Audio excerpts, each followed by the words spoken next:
Joe Biden deviendra officiellement ce mercredi le 46e président des États-Unis. Avec la menace de la Covid-19, cette journée historique est soumise à un protocole strict. Le nouveau président doit prêter serment et être officiellement installé aux alentours de midi. Il sera un peu plus de 17 h à Abidjan. Mardi soir, Joe Biden et son épouse ont passé la nuit à Blair House, la résidence officielle des invités étrangers du président américain, située en face de la Maison-Blanche. Ce matin, il assistera à une messe à la cathédrale Saint-Matthieu l'apôtre, saint patron des fonctionnaires, une partie importante du respect de la tradition pour ce nouveau président, fervent catholique. Joe Biden se rendra ensuite en convoi vers le Capitole pour la cérémonie d'investiture.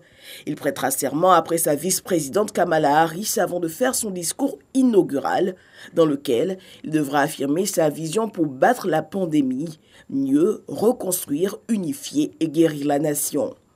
L'hymne national sera chanté par la vedette de la pop Lady Gaga. Jennifer Lopez effectuera également une prestation musicale. En début d'après-midi, Joe Biden se rendra au cimetière national d'Arlington, près de Washington, pour déposer une gerbe sur la tombe du soldat inconnu, en compagnie des anciens présidents Barack Obama, George Bush et Bill Clinton. Son convoi au retour devra stopper à quelques dizaines de mètres de la Maison-Blanche pour le laisser entrer à pied entouré d'une escorte militaire. C'est là qu'il devra signer dans l'après-midi ses tout premiers décrets présidentiels.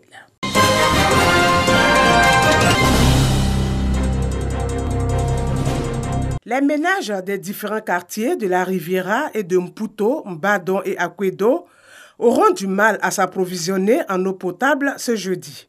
La raison, des travaux seront effectués sur le réseau des déserts de la Riviera Sidessi au profit des travaux de drainage de la Riviera Palmeraie. Et nous sommes ici pour vous présenter les travaux de déplacement de réseau d'eau potable. En fait, le réseau d'eau potable qui est dans l'emprise de ces travaux-là, qui va faire l'objet de déplacement demain. Ces travaux consistent à abandonner un tronçon d'approvisionnement d'eau potable, à poser un nouveau réseau. Et pendant les travaux de piquage, c'est de raccordement de ces deux réseaux-là, donc l'ancien et le nouveau-là, qu'il y aura interruption du service d'eau potable. Les travaux démarreront demain à partir de 8 h. On est prêt pour commencer. Et ces travaux-là vont durer à peu près 10 heures. On attend avec plusieurs notre déplacement pour donc relier les travaux qu'on a réalisés en amont. C'est un ouvrage d'une capacité qui est supérieure donc, à l'ouvrage qui existe. Ok, donc en plus ça va venir renforcer et sa capacité est encore supérieure, donc on va voir. C'est comme si à ce point-là, nous n'avons rien fait. Tout ce qu'on fait, c'est de réduire au maximum l'inondation.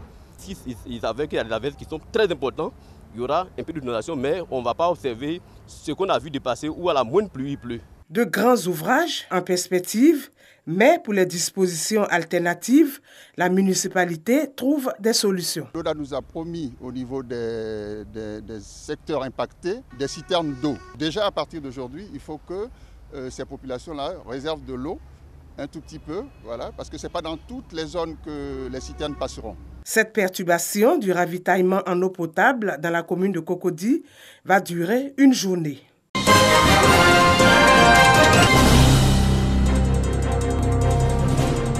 En file indienne, ces femmes prennent la direction du marigot du village, la seule grande source d'approvisionnement en eau. Nous sommes à Kumbalassou, village de la sous-préfecture de Bassawa, région du Hambol. Pour tout ce village, c'est une seule pompe. On se lève à 4 heures, c'est souvent à midi qu'on peut avoir de l'eau. L'eau du marigot n'est pas propre. Quand il pleut, toutes les saletés du village viennent déverser ici. On veut un forage.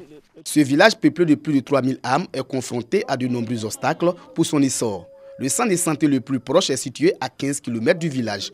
Une situation aux nombreuses conséquences. Les accouchements à domicile qui sont fréquents dans la zone ici. Les accouchements précoces, c'est-à-dire précipités.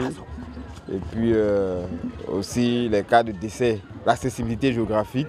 La question sanitaire est en passe de trouver une solution avec la pose de la première pierre du centre de santé. Une infrastructure qui sera réalisée par les populations. L'État, comme on le sait, l'État ne fait pas tout de nos jours. L'État, si on veut prendre tous nos 8000 et quelques villages, l'État n'a pas les moyens. Et voir une telle population, avoir un tel projet, avoir une telle intention, c'est à saluer. Plus de 300 enfants sont toujours sans éducation. un seul bâtiment de 3 classes pour la formation des enfants de Kumbalasso. Il y a assez d'enfants déscolarisés dans ce village, 300 à 400 enfants. Cela est dû au problème de bâtiments, au problème de table-banc et aussi au problème de matériel didactique. L'accès à l'eau potable, à l'éducation ne sont pas les seules difficultés qui freinent le développement de Kumbalasso. Le mauvais état de la route livre les producteurs agricoles au verdict des acheteurs véreux. Au moment que les populations ont besoin l'acheteur, on ne trouve pas à cause de route. Tout le monde a besoin un peu d'argent pour faire ce qu'on peut faire. Le prix, vraiment, ce n'est pas tellement bon. Pour la réalisation de ces infrastructures, pour le développement, les populations de Kumbalasso tournent leur regard vers l'État. On demande à l'État de Côte d'Ivoire de nous venir en aide pour la voirie et les infrastructures.